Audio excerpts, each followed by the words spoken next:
Good morning, everybody. Let me adjust this thing. This was from last night. I don't want to do this. How do I undo this thing that Corey did? How do I do that?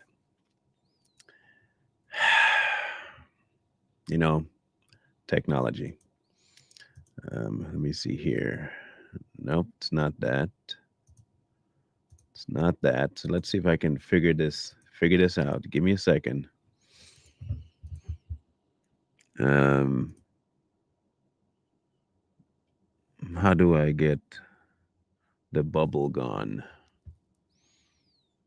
I didn't even bother to think about this. Um,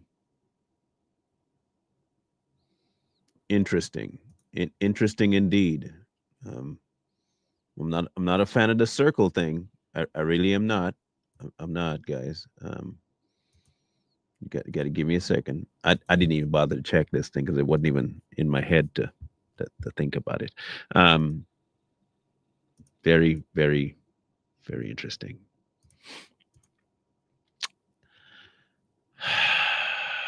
Anyway, I guess this is how it's gonna be.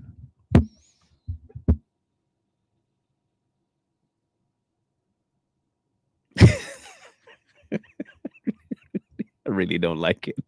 I'm I'm having a what's that um what's that disease or that disorder where you have to have things just right. Ha ha ha ha ha I got it. Ha ha ha ha. Take that technology. Take that. Have at you. I win. I win. Yes, OCD. My OCD was kicking in big time there. So, oh, I'll let Corey figure that out when he comes back into StreamYard on another time. Whew.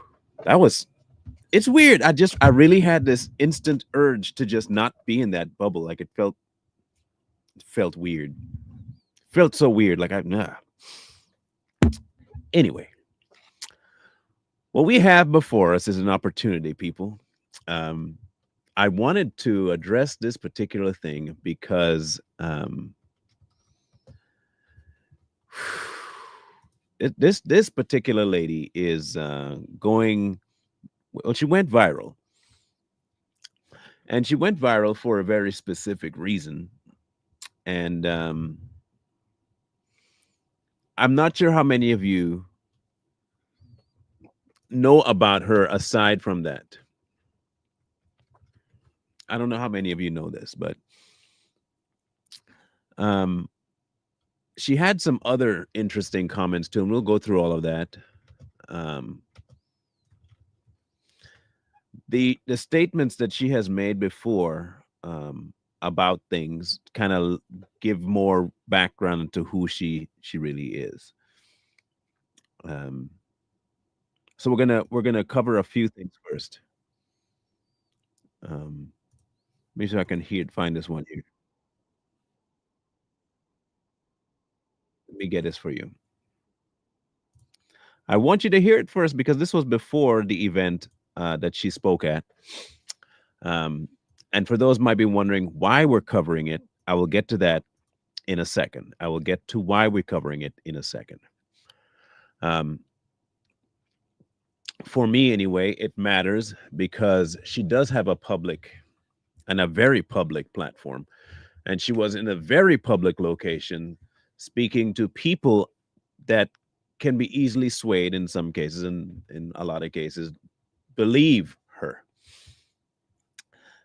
Because just like with any of these people, they make their statements rich. They love to say the things they say, and people will believe it because it sounds so good. It sounds so virtuous. Um, the problem with virtuous sounding information is that most people will not listen to the information. They will hear how it sounds and believe it because of the delivery. Kind of like how some people just speak really fast, blah, blah, blah, blah, blah, and they sound and loud, and, blah, blah, blah, and they sound like they know a lot, but they don't. Chunk Uger is another one, or Cenk Uger is another one. He does the same thing. Really loud, verbose, with like the best of them, but what he says doesn't make a monicum of sense. It's just dumb. That's this lady. And yes, I am calling her dumb. Not just dumb, but heretical, and not just heretical, demonic. Um, it's folks like this that really make it very difficult for folks to take Christianity, one, seriously, or two, believe the things that God says actually matter. Okay. And that is the biggest issue here, is that it will deter many from the kingdom. Okay. So let's listen to what she had said beforehand on Face the Nation. Listen to this. Are you comfortable with the role and the level of Christianity in our politics today? I'm very concerned about the way the message of Christianity is being distorted in our country right now. I think it's a cause for deep concern. I feel it's an abuse of the faith, and I have to be very careful because I'm not perfect in my understanding of what it means, to be a perfect Christian. I'm not a perfect Christian and I'm not a perfect American, but I think we are walking on very thin ice now. I would encourage anyone who buys a Bible to read the Bible, and in particular to read the teachings of Jesus, and then to set our policies, if we're going to call ourselves a Christian nation, against the highest aspirations that Jesus calls us to. Now, you heard that? Sounds amazing, right? Sounds just great.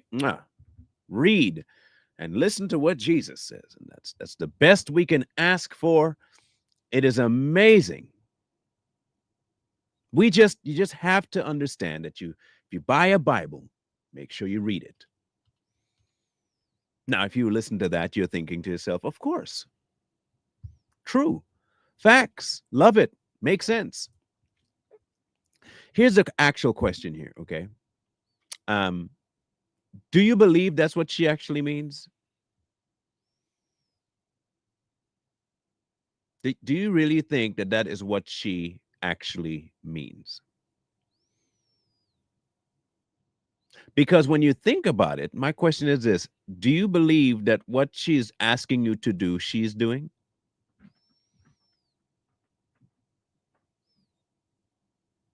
We don't want to approach certain things, right? But we have to at this point.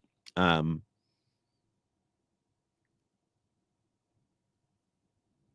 want you to listen to this portion now. We're going to break down parts by parts by part, okay? Because we have to hear not just one thing. We have to hear the whole thing. Because I think if we don't, we end up falling victim to a lot.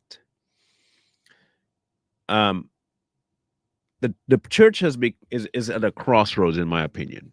And the crossroad is this: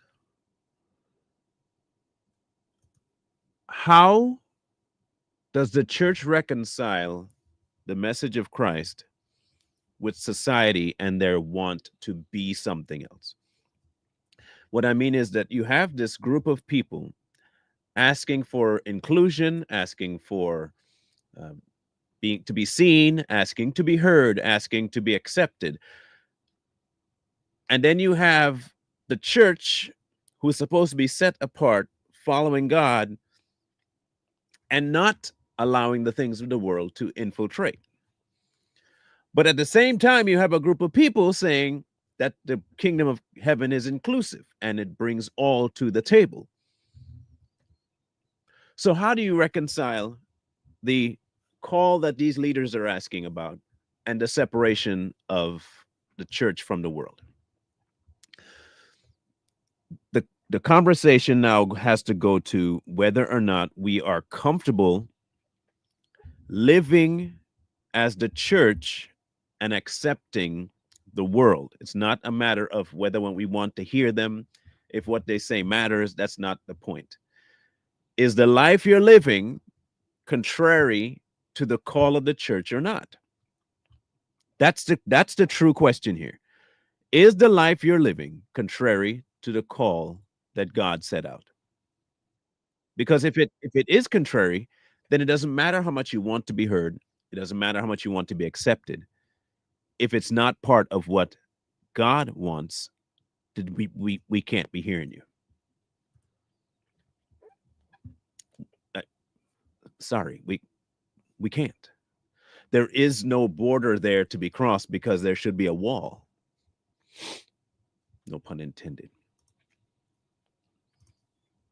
So we're going to listen to exactly what she meant by that statement, okay? Because that was a short, okay? So let's hear what she actually said out loud, because she's with another person as well on this panel. I'm very concerned about the way the message of Christianity is being distorted in our country right now. I think it's a cause for deep concern, and how the teachings of Christianity are being ignored by those who are claiming to speak as Christians in the public arena. And so I feel it's an abuse of the faith. And I have to be very careful because I'm not perfect in my understanding of what it means, to be a perfect Christian. I'm not a perfect Christian and I'm not a perfect American, but I think we are walking on very thin ice now. I would encourage anyone who buys a Bible to read the Bible, and in particular to read the teachings of Jesus, and then to set our policies, if we're going to call ourselves a Christian nation, against the highest aspirations that Jesus calls us to. And that would make us a Christian nation indeed, less than in uniformity. So let's start there. Notice that she doesn't talk about what exactly Jesus's message was. Because what a lot of them push is that Jesus was all about love and love and love. And they'll go to the prostitute and they'll go to this and they'll go to, oh, look, he ate with this person, he ate with the tax collector. That's what they'll go to, right? They'll never go to what Jesus was saying about sin. They will never touch that one at all. Never. They will never touch that. They will stay so far away from his statements about sin. They'll stay away from his statements about hell, too. They won't talk about those things. But the love portion, make sure you read all about the Jesus, because Jesus is love. Read Jesus. Jesus is love, and you got to be like Jesus. I think there's a disconnect here. I know you want to take the portions of Jesus's statements that you want, but there are tons more out there about things he said that you may not like and you don't want. So again, she says to read, but she hedges the bet. She'll hedge the bet about the reading to kind of push people to a certain viewpoint about Jesus before they read. Okay? I think we have some really, and I've had some conversations about Bibles and presidents, so I'm going to leave it there. But I feel that this is dangerous if it becomes, and I worry about those who associate Christianity with one expression that seems to be carrying the dominant tone of discussion publicly. Right. So I'm going to do what I can in as friendly a way as possible to engage this year, especially as a person of faith. But I can seek some clarity from both of you. The Bible belongs to everyone, right? That's the general tenet. It belongs to two great faith traditions, our Jewish brothers and sisters and our Christian brothers and sisters. Really?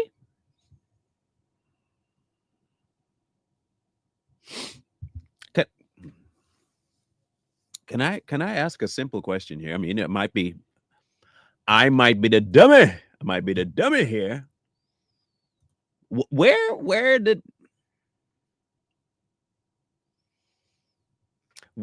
that statement ever get said in that the Bible is for two great faiths?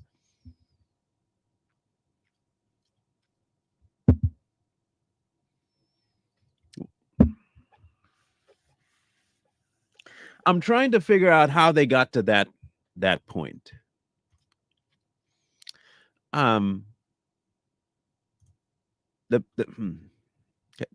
Again, maybe y'all can help me out. Maybe y'all can help me out.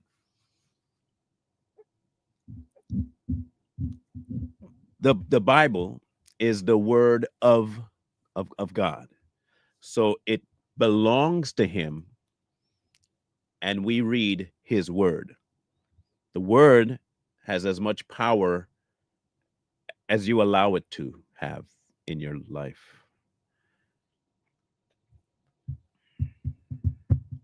I'm still kind of confused.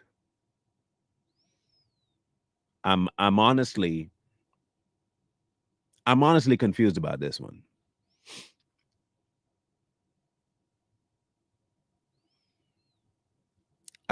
Maybe y'all can help me out. Maybe y'all can help me out.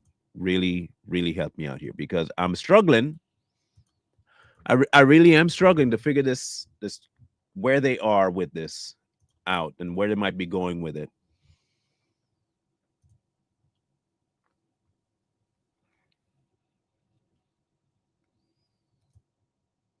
Okay, so let's try something here. Matthew 15.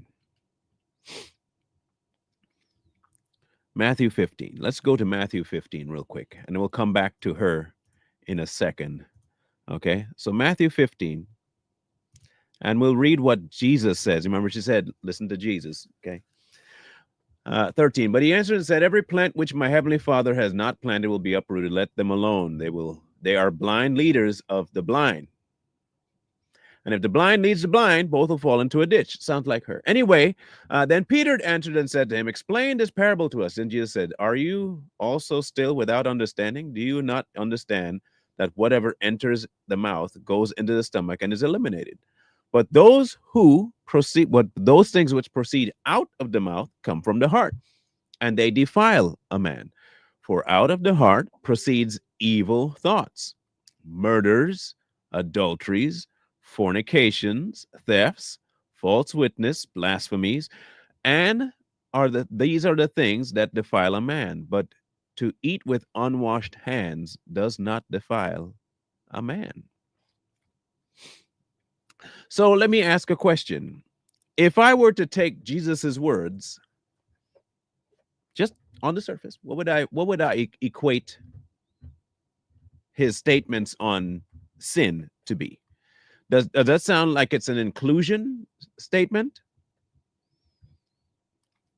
Does that sound like it's something he would be saying to people that is ultra inclusive?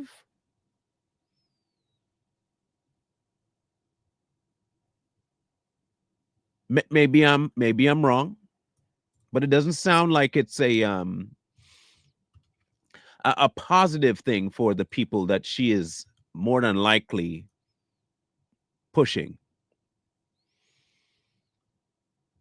Okay, so let's find out again about what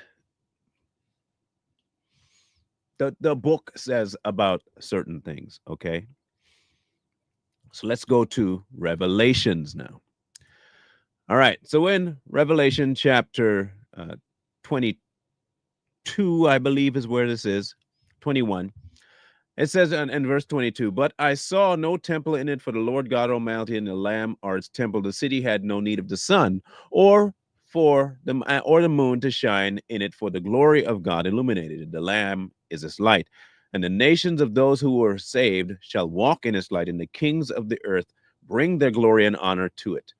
Its gates shall not be shut at all by day. There shall be no night there, and they shall bring the glory and the honor of the nations into it. But there shall by no means enter it anything that defiles, nor causes an abomination or a lie, but only those who are written in the Lamb's book of life.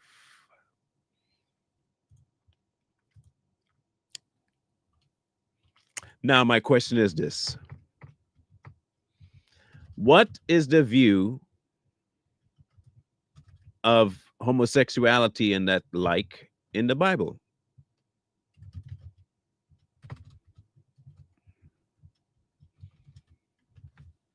That's all I want to know. Is it something accepted?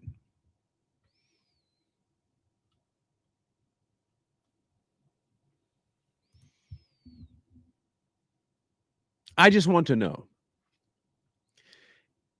Is there something about this Bible that we say to read that allows for, remember in Revelation it says nothing like that shall be in there.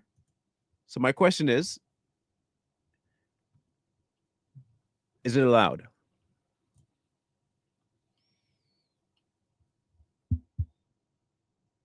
That's my biggest question. So let's go to another portion of the book, shall we? Since she said to read it, she said to read it. Corinthians, 1 Corinthians, mind you. Okay, we're in chapter 6 here.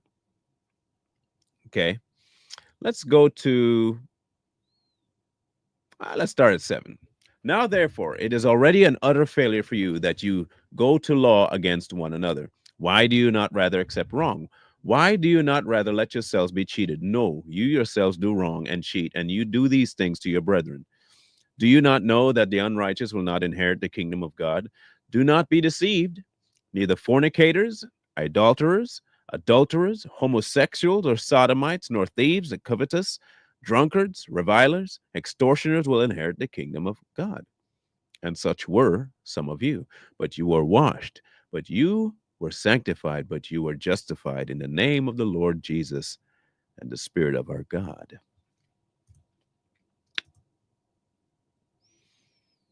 So again, I would like to know, where is all this inclusivity in Jesus's word?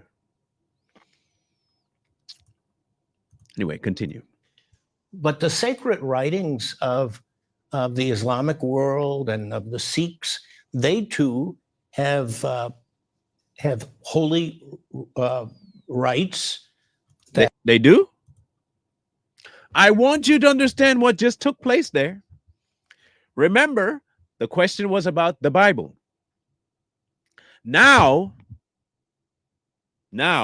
Muslim and all these other Eastern religions are one in the same as the Bible. Wow. They have holy rights. Do you see why she has the view she has? She's not disagreeing, by the way. Listen. That belong to their tradition. Sure. And we have to be very careful in describing our nation so that we don't end up isolating people who are very much a part of this nation, have made tremendous contributions, but because they belong to a religion that is not as well known, perhaps, or sometimes put in conflict with other religious faiths, that's very dangerous. Oh, it's dangerous. It is dangerous to have the word of God stand on its own. What we need to do is to make sure we accept all of it at one time, all together. Because we don't want to feel and make them feel like they're separate or they're cast out or they're not part of the group. We need to make them all part of the group.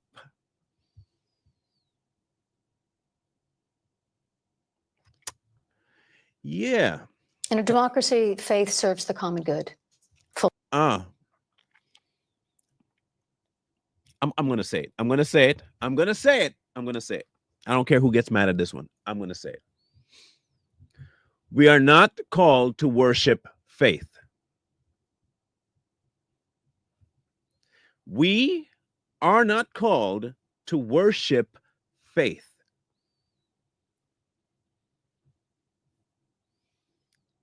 We should have faith in the one we worship. We are not called to worship a faith.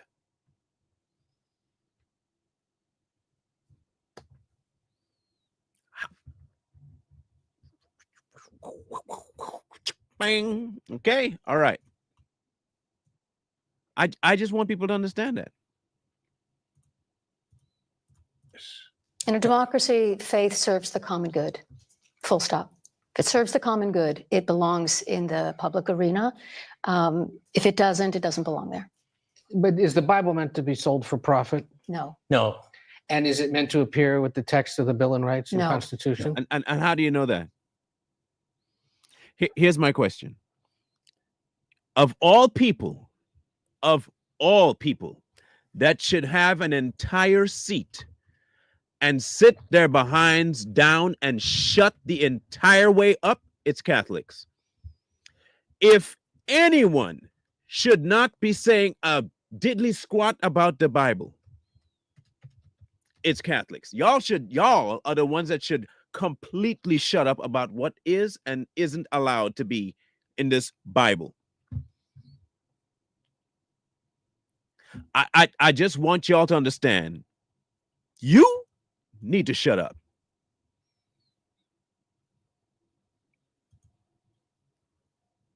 Like, honestly.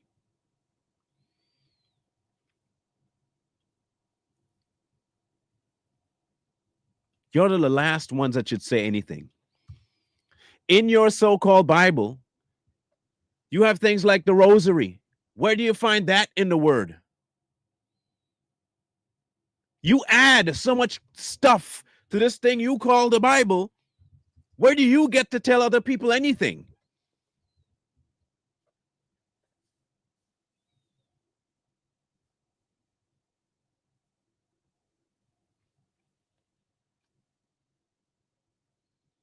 I don't, wow. And I get who they're going after. I fully understand who they're going after. I get it. Do I agree that you should put that in it? No, but it's not the Bible. He's not asking you to look at it as the Bible, but the Catholic people are asking you to look at the rosary as part of God's command, though. See, that's the biggest difference, Miss Mariann. Here's the biggest difference. The Bill of Rights being in there isn't part of the actual word of God, and no one's asking you to think that. You fools, however, do want people to believe that the rosary is part of what God wants.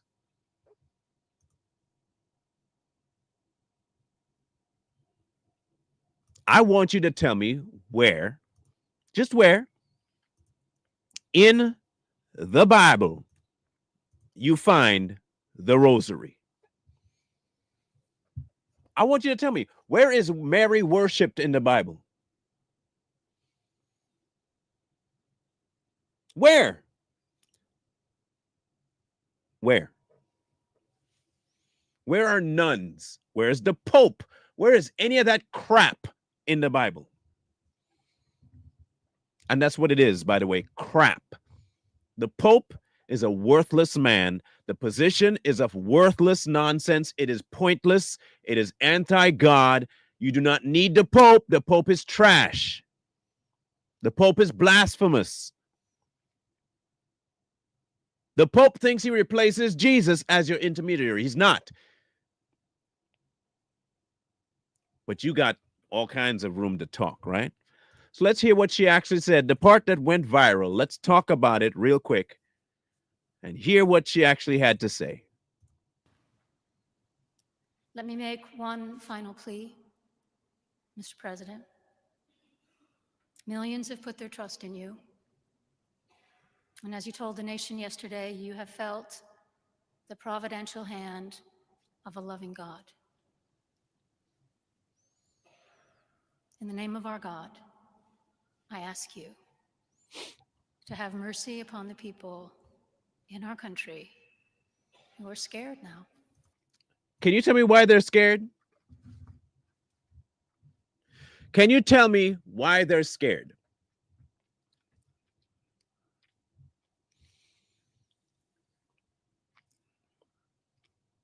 I bet you can't tell me why they're scared.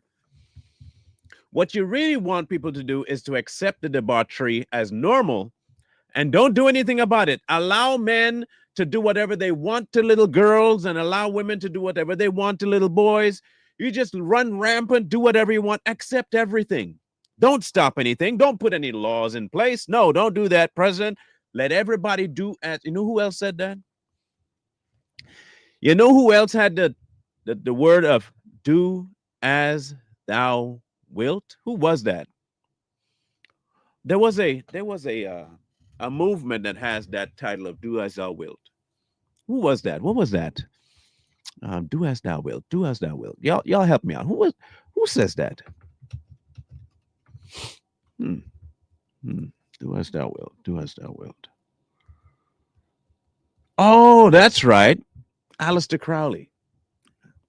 Who would have thought a Satanist would be the ones, in the pulpit there?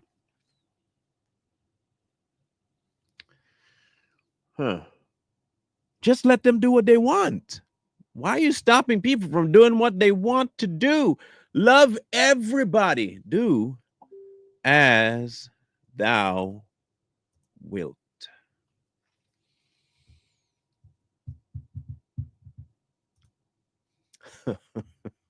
Wow. Just wow. There are gay, lesbian, and transgender children in Democratic, Republican, and independent families.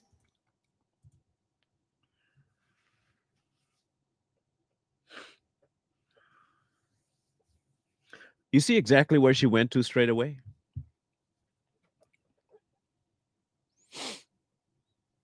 You see where she went to right away? To the very thing that if you say she, read the book that tells you it's not going to be allowed. She went to the children too. You recognize this, right? Went to children.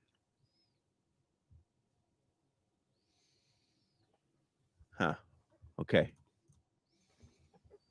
Some who fear for their lives. Some fear for their lives, huh? Okay. And the people who pick our crops. Listen to this part. This is the best part of the whole thing. This is the best part. This is the part where the heartstrings start to get tugged on. And clean our office buildings. Now again, I everybody knows this. I'm an immigrant, right? Everybody knows that. Or, I immigrated here and then I became a citizen. So now I'm a citizen. I'm no longer an immigrant. I'm a citizen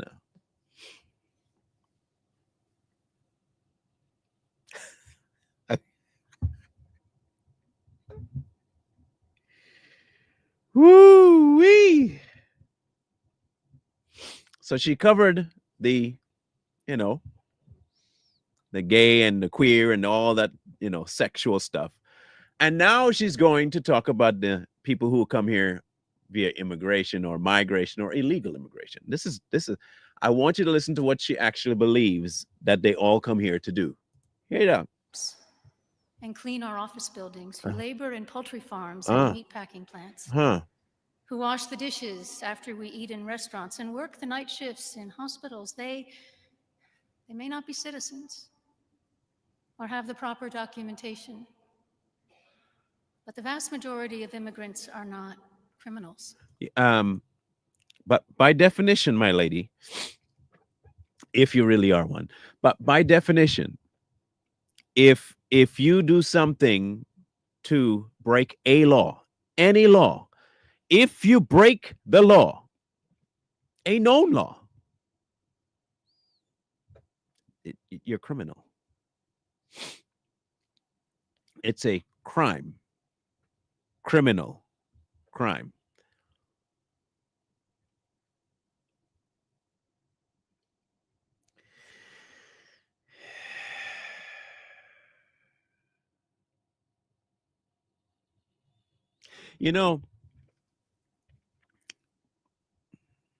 Nope. I won't say that yet. I'll hold off.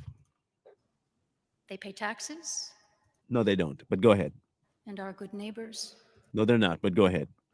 They are faithful members of our churches and mosques, Meaning they pay tithes, and we want them to keep their money. Gotcha. synagogues, wadara, and temples.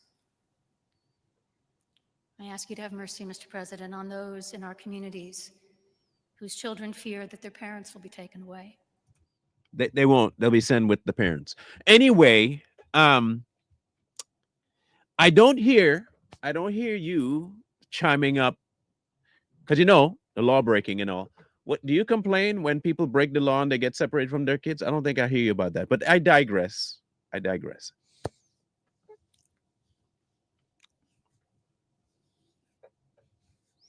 Have mercy. Please have mercy, Mr. President. Have mercy.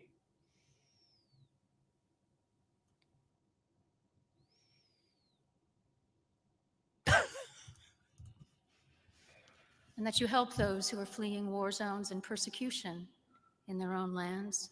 How many lands are the? Is there war right now in Mexico?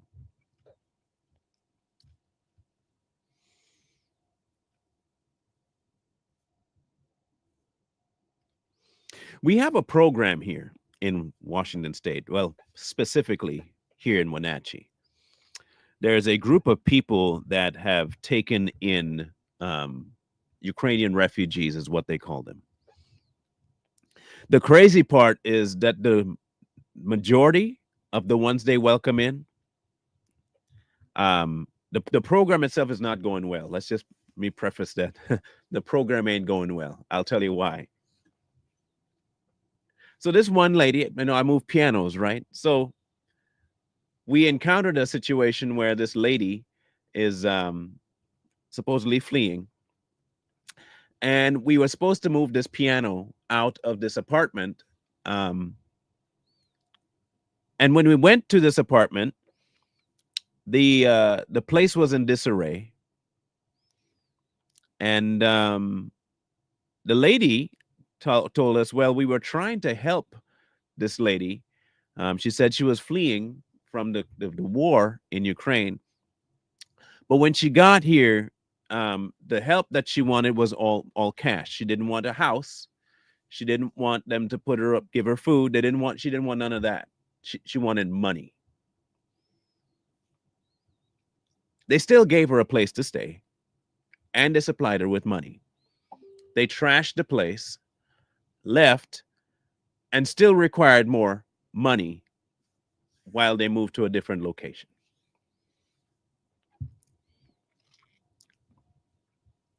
I say that to say this.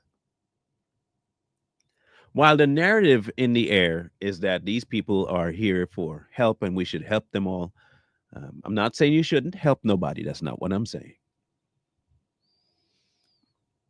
Please, don't park your brain. Don't park your brain.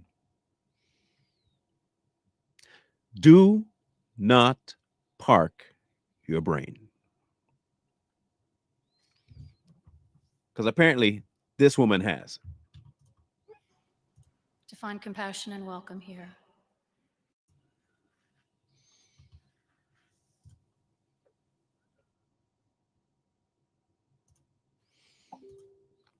She wants compassion for the people. But at the same time, you've already said that I wouldn't call America a Christian nation, because if we were a Christian nation, we'd be doing this, and this. You apparently do not see Mr. Trump as a Christian, right? So I'm not sure. I think he knows of God. He believes in God as an existing character.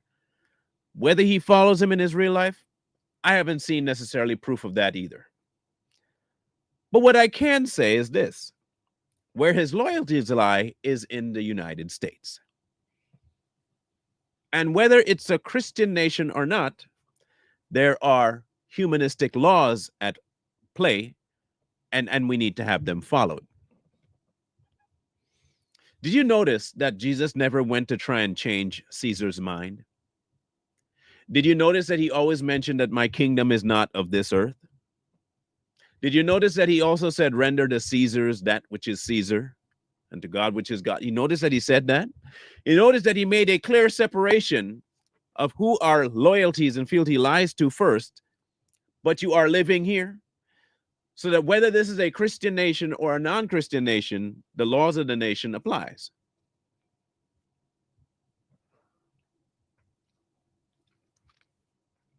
The only exception he's made is where those laws try to impede on his laws. Kind of like you remember Shadrach, Meshach, and Abednego. Worship this thing. No. I'll kill you. Go for it. Worship this? No. How about no? How about I don't do that? How about we just say that we won't do it? How about that? Whenever you see the laws of man encroaching on the laws of God, that is the only time you've ever seen an exception with the abiding of the law of the land. Only time.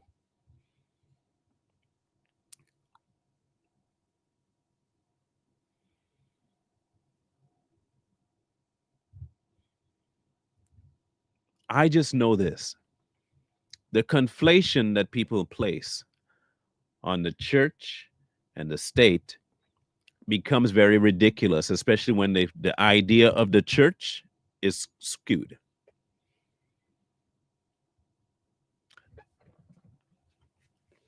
So what I was going to say that I said I wasn't going to say, but I'm going to say it.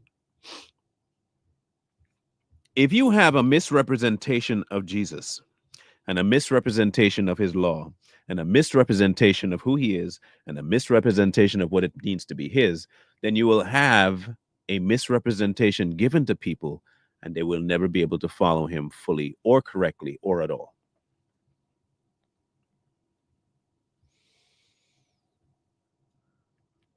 And she has a very skewed version of who God is.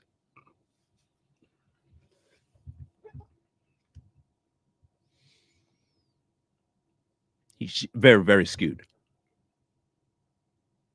Heck, even Joseph and Mary had to return for a census in their own location, their own hometown. They had to go back and do a census. They obeyed the laws of the land then, even then.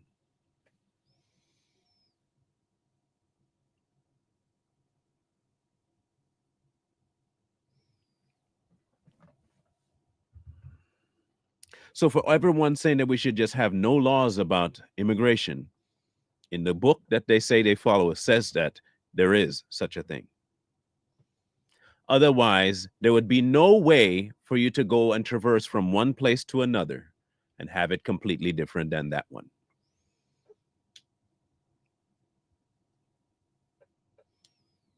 There were laws about people going from place to place. It says specifically, each returned to his own, even with Ruth and Naomi. Your people will be my people.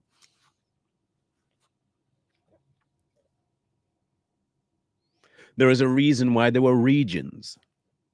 It's a reason why they were called strangers.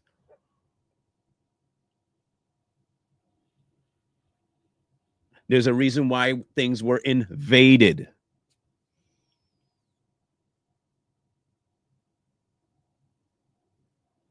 These things were happening all through history. It's in the Bible. There are lines. There are things that you set in place to keep certain things in check.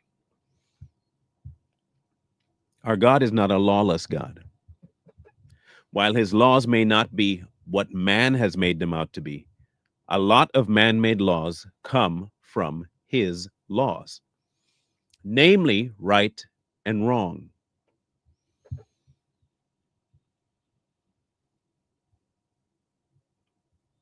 Things like bloodshed, laws for murder, laws for transgression against people monetarily, all biblical.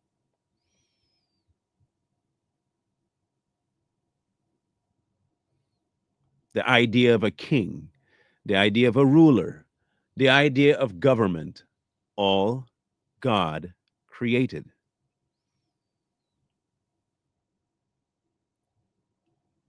The idea of sovereignty, all God created. The idea of a foreigner and a sojourner in lands, all God created.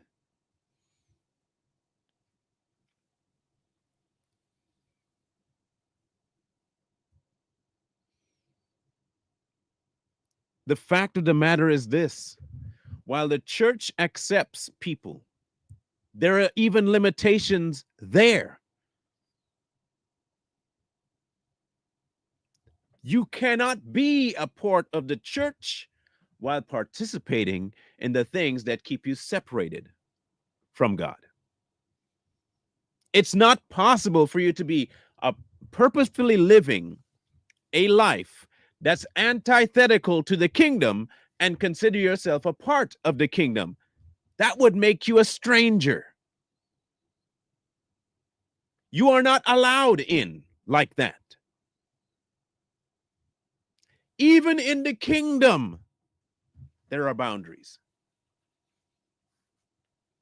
There are laws in the kingdom, rules in the kingdom, lines in the kingdom. But you want me to listen to the words of Jesus. This is a law that Jesus put down right here. So it's not just do what you want. It's do what he said. If you're going to be part of God's kingdom, kind of like part of America, there are certain rules to abide by. There are certain laws that you follow. Otherwise, you don't stay. I don't see how this is difficult. Let me give you the best example I can possibly think of. America is a welcoming country. You can come here. So I wanted to come to America for school. So they tell me you can come if you have this, this, and this documentation. In my head, I could say, well, why do I need to have all that? Just let me in. Well, that's the rule. If you don't have this, this, this, and this, we'll just send you back and you won't be able to come back for forever. So there you go. Fill those out. We will approve it or do not approve it, but this is what you need to have before you come here. And I say, okay. Then they tell me, well, here is the fee. You mean there's a cost? Yes, there is a cost. Why is there a cost? Because we set one in place. Why can't you do it for free? Because we're not doing it for free. Here's the cost. Here's the paperwork. Do it or don't do it. But if you don't do it, you can't come in. Now I get in. I paid the cost. I send up the paperwork. I'm accepted in. And then I get here and I don't want to abide by any of the laws here. Then they tell me, look, you broke this law, this law, this law. And when you fill that paperwork out, you agreed to abide by the laws of the land. It's in the documentation you signed, and you paid us to enforce these things. Well, I don't want to. Well, we're going to put you in jail. But no, you see, okay, look at the church. You're a sinner. You want to become a part of the church. And God says, well, in order for you to become a part of my church, you have to abide by these laws and die to self. The price, death. And I say, but I don't want to die to self. Well, then you can't get in. But why do I have to die to self? Because that's the entry fee. My son had to, you have to enter the same way he created a kingdom. You die. If you can't do that, you're not in.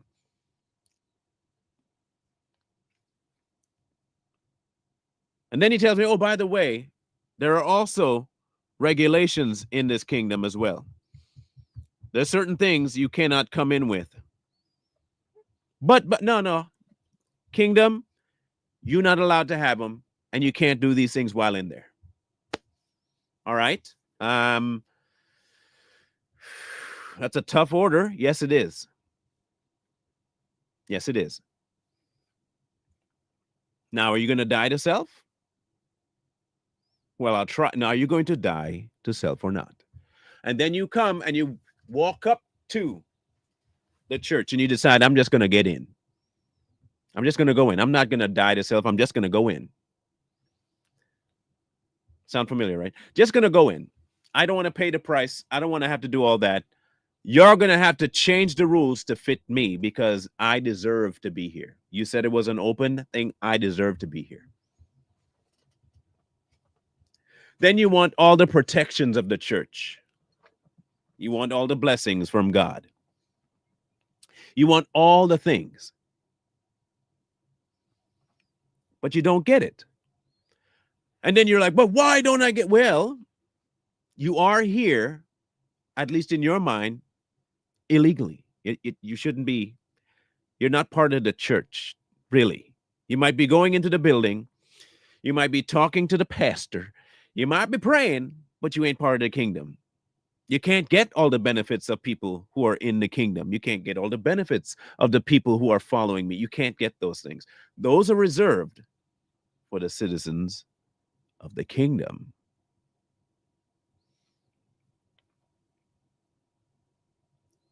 And you can't go negotiating with God about his rules.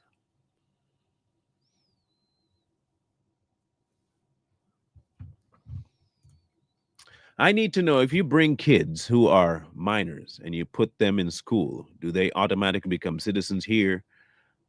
No, that's not how that works.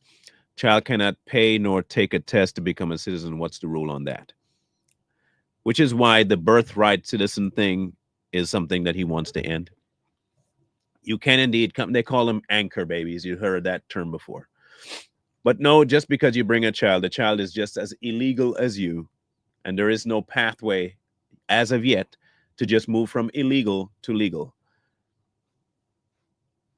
There is a method by which you can use a family member who is a citizen, but that's also been rescinded.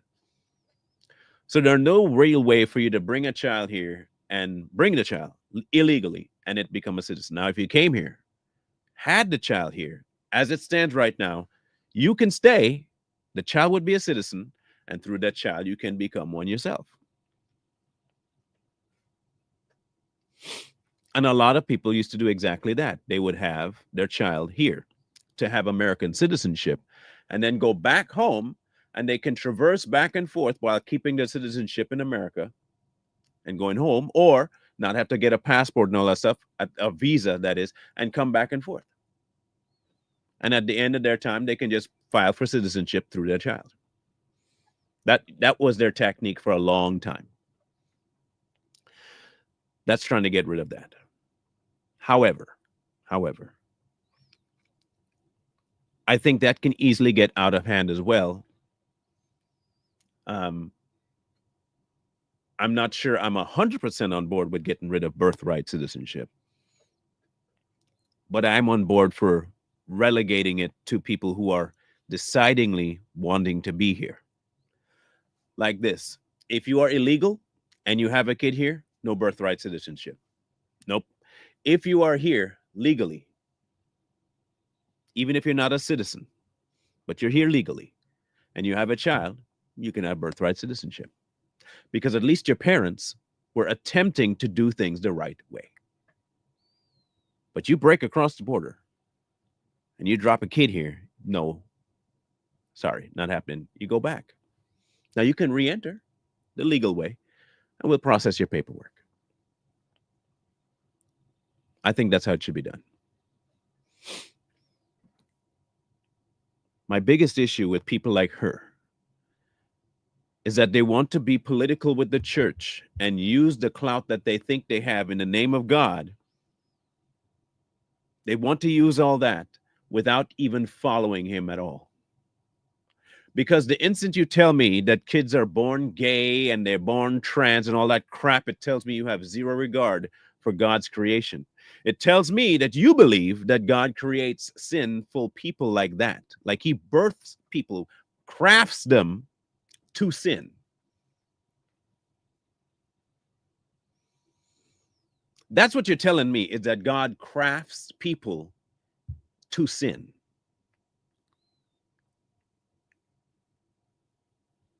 Like the very creation itself was crafted in sin.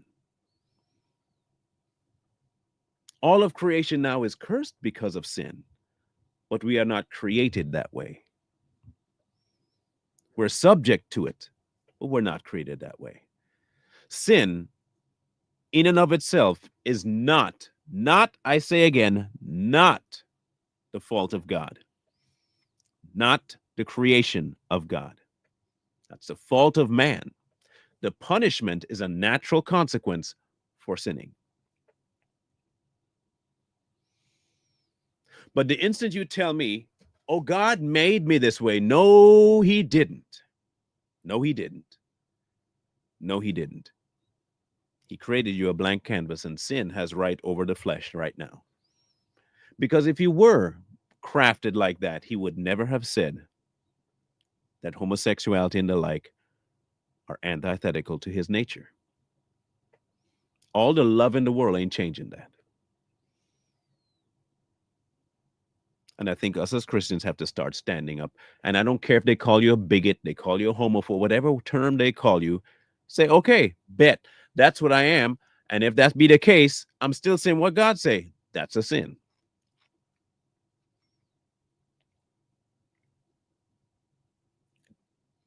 Don't know how else you want me to say it to you. You might like it, but God don't. He made a way for you to get rid of that.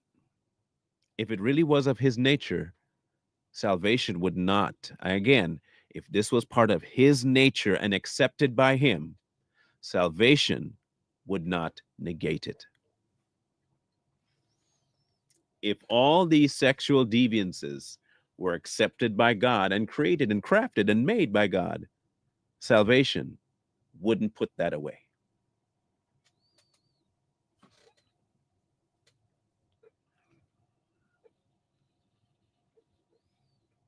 It's that simple to me. He wouldn't ask you to put that thing off if he created it in you, crafted that to be part of who you are. Your actual person wouldn't be something he wouldn't be. He made that to be you, made you gay. Only to what? Then tell you, well, I know I made you that way, but with salvation, you need to get rid of it.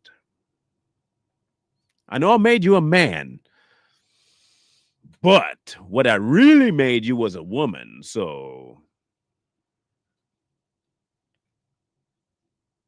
And no, I know you were born a girl, but what I really want you to be is a boy. And I made you with that dilemma. Sin creates all of this. The fall created all of that craziness. The fall did. Because the devil is the father of lies. A man is a man, a woman's a woman, and the two cannot cross over. When you hear they say they can cross over, just know that that is a lie. And the only person that could come up with such a great lie would be the devil himself. So I'm not following that nonsense. Because if you were born, listen to me carefully. If you want to tell me that kids are born trans, there'd be zero need for you to chop anything off to look like the thing that you think you are.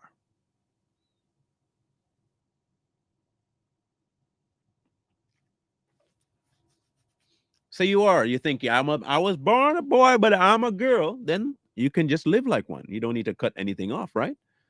Eventually it'll fall off. It'll morph. Don't worry, you were born looking like a male. You were born looking like a male. But by the time you get to the age of reasoning, trust me, all of that will just morph away and you look like a dude. Trust me. because you were born that way. You were technically born a man in a female's body, and eventually that side will come to the surface. You don't need surgery for that.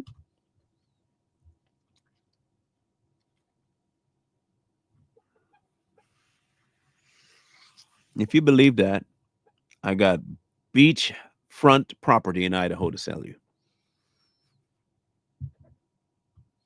Thank you.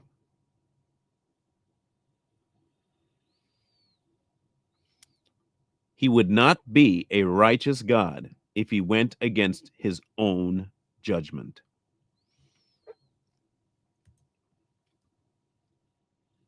Period. How would you witness to someone you love and care for their soul that's a lesbian? You can't. All you can do is tell them.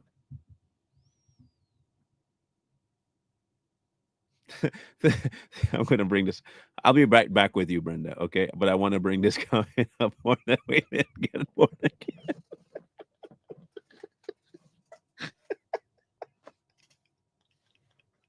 That's good. That's good. That's good. That's good. Oh, you were born that way. All right. Don't worry. You got to be born again. You're going to get born the right way this time. I like that. I like that. That's good stuff. That's a t-shirt waiting to happen right there. That is a t-shirt waiting to happen. Anyway, back to you, Brenda. I'm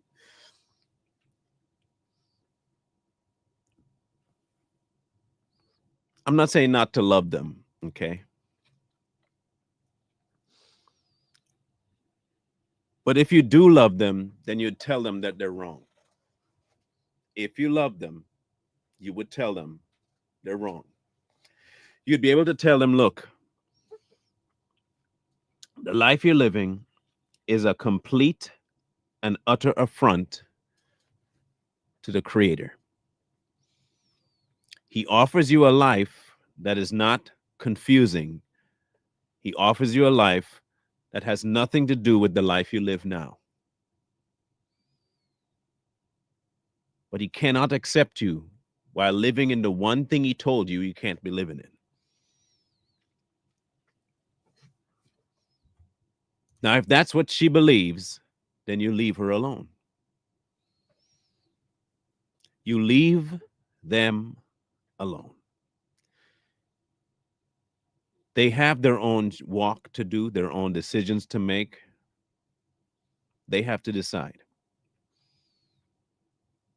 You don't know whether or not he's handed her over to a reprobate mind because she refuses to change. You don't know that. But unfortunately, you have to treat it as such. You make your prayers known to God. Please show yourself to her. That's it. That's all you can do. You have to just leave them be.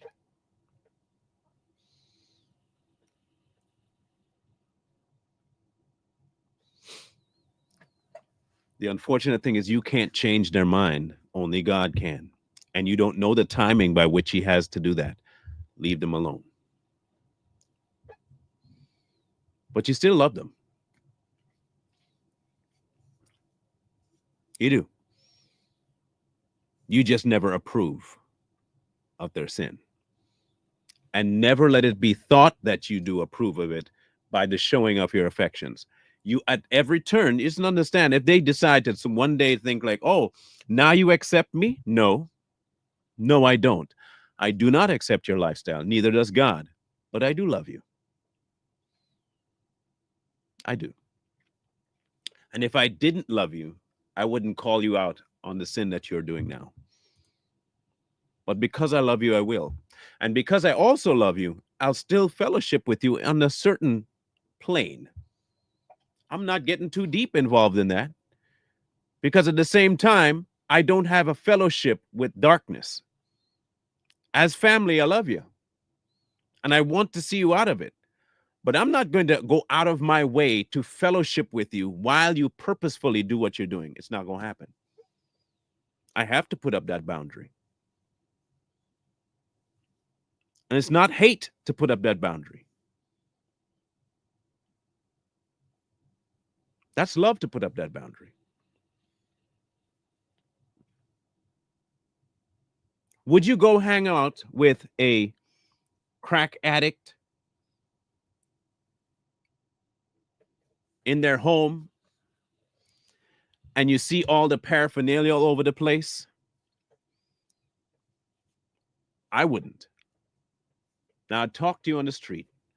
I'd be like, oh, hey, man, you know, how you doing? You doing any better? Remember I talked to you about God the other day? Yeah.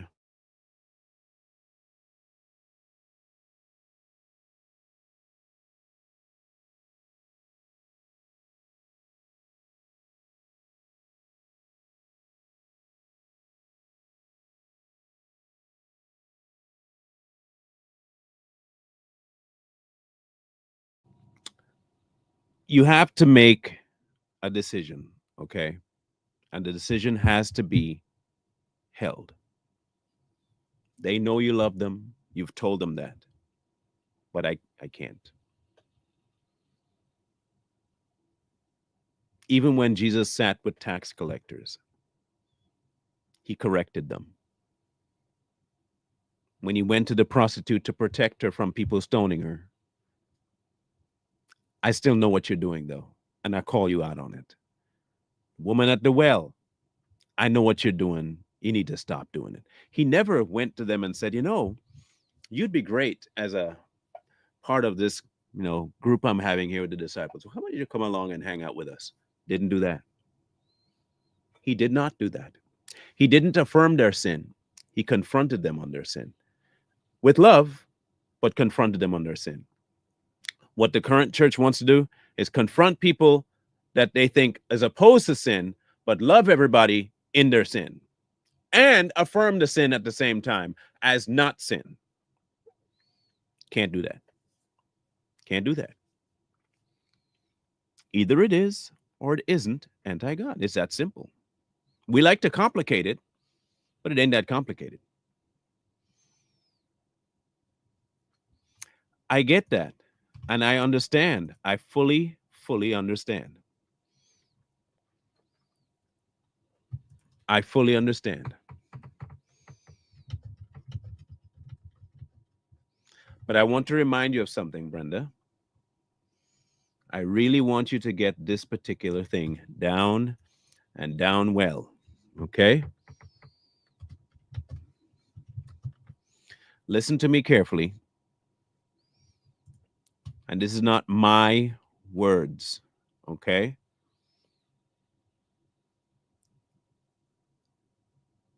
Let me see if I can find it here.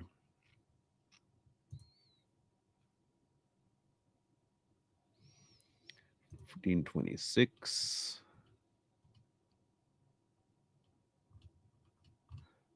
So I get this right. Okay, here we go. Good. I want to remind you of something, okay? Just hear me out.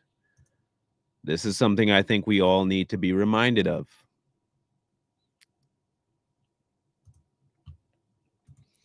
A great multitude went with him, and he turned and said to them, if anyone comes to me and does not hate his mother and father and wife, children, brothers and sisters, yes, even his own life, he cannot be my disciple. And whoever does not bear his cross and come after me cannot be my disciple. For which of you, intending to build a tower, does not sit down and count the cost, whether he has enough to finish it, lest after he has laid the foundation and is not able to finish, all who see it will begin to mock him, saying, this man began to build and was not able to finish. Or what king, going to make war with another king, does not sit down first and consider whether he is able with 10,000 men to meet him who comes against him with 20,000? Or else, while the other is still a great way off, he sends a delegation and asks conditions of peace. So likewise, whoever of you does not forsake all that he has cannot be my disciple.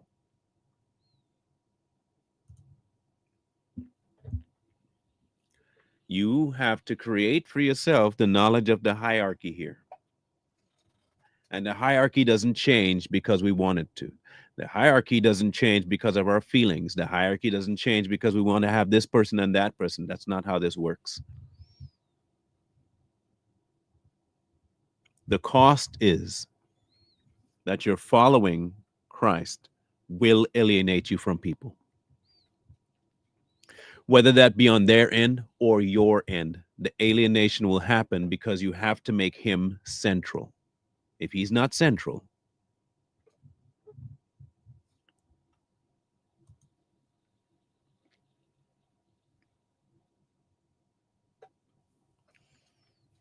you see, we apply that rule all the time in everything else, but we seem to not want to implement it in the body. When you're driving, there is such a thing called what? A distracted driver, right? What should be is when you're driving, you're focused on driving. There are some of us who have become adept at being able to do other things. I'm one of them, and not get in an accident. But don't be fooled. Your likelihood of getting into an accident while distracted is much higher than someone who's driving focused. Let's not get that twisted, okay? Just so you know. Why did they go to stone the woman and not the man too when they were both sinners? Because under the old law and way of doing things, the one person that was mostly at fault or held to account was the woman, not the man. That's just the way it functioned then. She's the one that was normally put to death, not the man. So him stepping in was a massive, massive deal, considering that he was the man stepping in front of a woman that should have been stoned to stop it. But if you watch what he did, he still gave the punishment to her as if it was stone. You still have to die. Doesn't matter. You sinned. Stop. He still gave an admonition of her sin without the stoning. So one might say, see, he didn't approve nothing. He didn't approve anything. But you have to remember that the laws that were in place before Christ were allowed so because of man's stuff, not because of God. He allowed certain things to take place. Never approved, allowed. He even said it. Abraham told you could just give a right of divorce to anybody you want. That's not how it is in the kingdom anymore. He said so.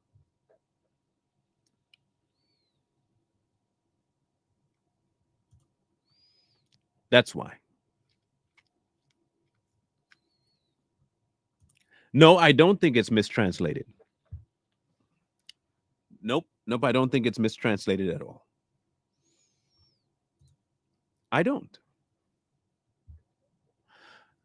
In fact, let's verify that real quick.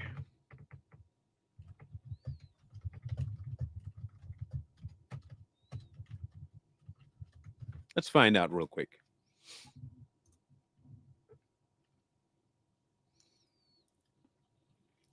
I will look at this real quick and see if there is any kind of thing here that would say it's mistranslated. Okay, so this is what I found, just a quick look. The word hate in Luke deserves a closer look. In Hebrew scriptures, the contrast between love and hatred is sometimes used to communicate preference. For example, in dealing with inheritances in polygamous marriages, the Mosaic law refers to two wives, one beloved and another hated. This is a good literal translation. There was a loved wife and a hated wife. Other translation usually soften the hated wife to be unloved or less loved. The law was not indicating emotional hatred on the part of the husband, only preference. One wife was preferred over the other. We have similar use of the word love and hate idiom in Malachi. This is why I say it is not an mistranslated use of the word hate. I hate water. hate swimming. Okay. I do. I absolutely hate swimming. Part of it is because I can't, but I really hate swimming. But I still use water. There's a certain action that I put hierarchies on, and I do use the word hate. Hate evil.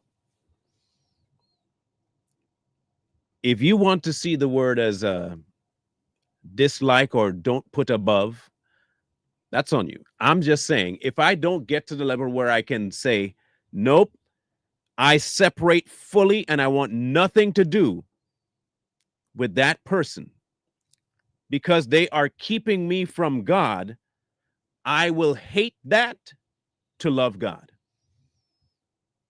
If that is where it takes me to hate it, I will hate it for the sake of God.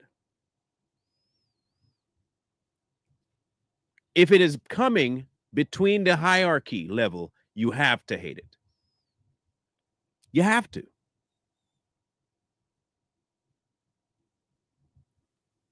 I'm not giving preferential treatment to God over my family. God is first. And then he assigns me the job over my family. There's not a preferential thing here. But if my sons were to come to me and said, God, then bam, you out, fam. That's it. I took care of you. I did what I had to do, but that's how you feel. You are no longer here. You out. Bye. You hate your kid. If it means separating my son from me because he is going against the one that created me, I will do that. I have no problem doing that. None. Like zero problem doing that. It won't be, I won't even have to bat an eye.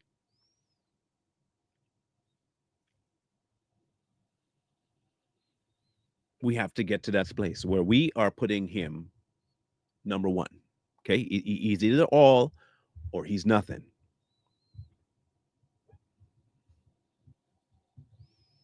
He's either all or nothing.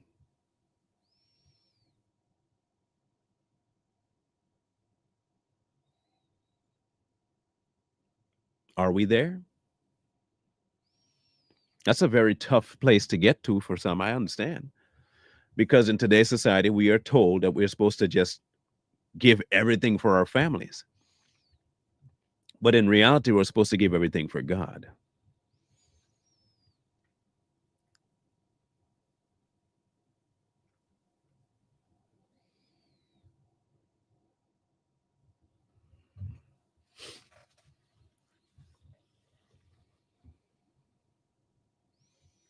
I just know this.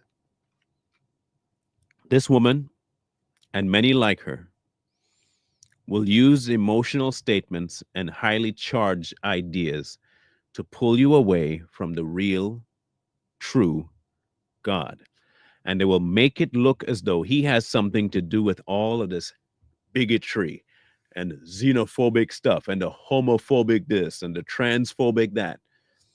If that's what you want to call me, gladly wear that title. I am a homophobe and a xenophobe and a transphobe. If that's what you want to call it, that's what I am. I'm no problem with that. But in all your name calling, it ain't going to change my viewpoint about them. It's sin. And no, I'm not going to accept them. Tough. Deal with it. I will take whatever name you throw. I don't care. I will wear them. I will wear them on shirts and sleeves and caps and all that stuff. No problem doing that. None. I'll brag about it. That's a badge of honor. If you see me like that, I'm happy. I'm happy. Very happy.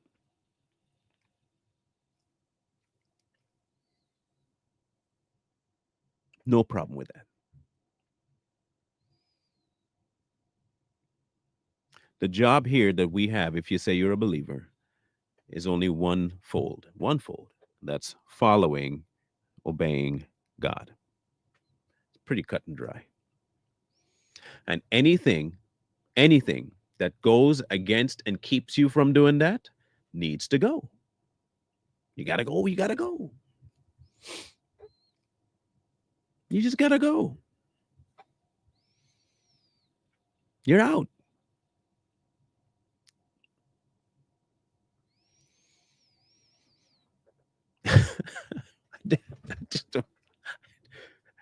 Stop letting people make you feel guilty for stuff that he said you shouldn't do. I don't understand that one. He said no, and you letting people who are not God make you feel guilty for something that God said don't do. I don't get that one. I don't get that one. He said I don't like it. People say you should. You're a hater, oh, and then they may try to make you feel bad for going against their way and taking God's what God says. Well, you're a hate. Okay, good. Then you're not going to guilt trip me into it. You're not going to guilt trip me into it. It's just not going to happen. Sorry.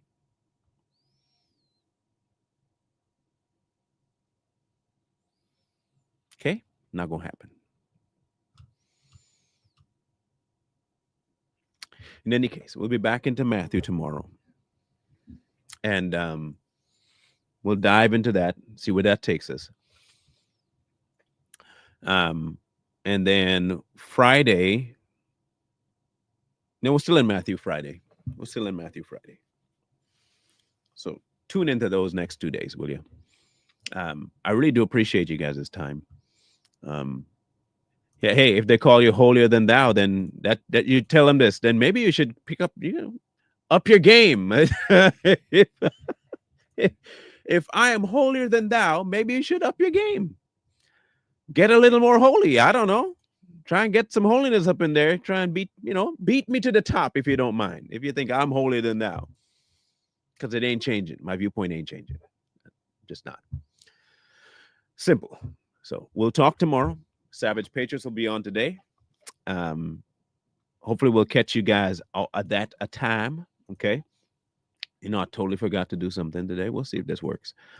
Make sure you tune in 6:30 Eastern today, and we'll have a grand conversation about the things that are happening in the secular and political world. And then Too Strong will be live tonight as well, so far. And that one you don't want to miss. So we'll catch up then. Wisdom calls to you from the streets. Please, please, please find wisdom. Peace. Hold tight, dreams for if dreams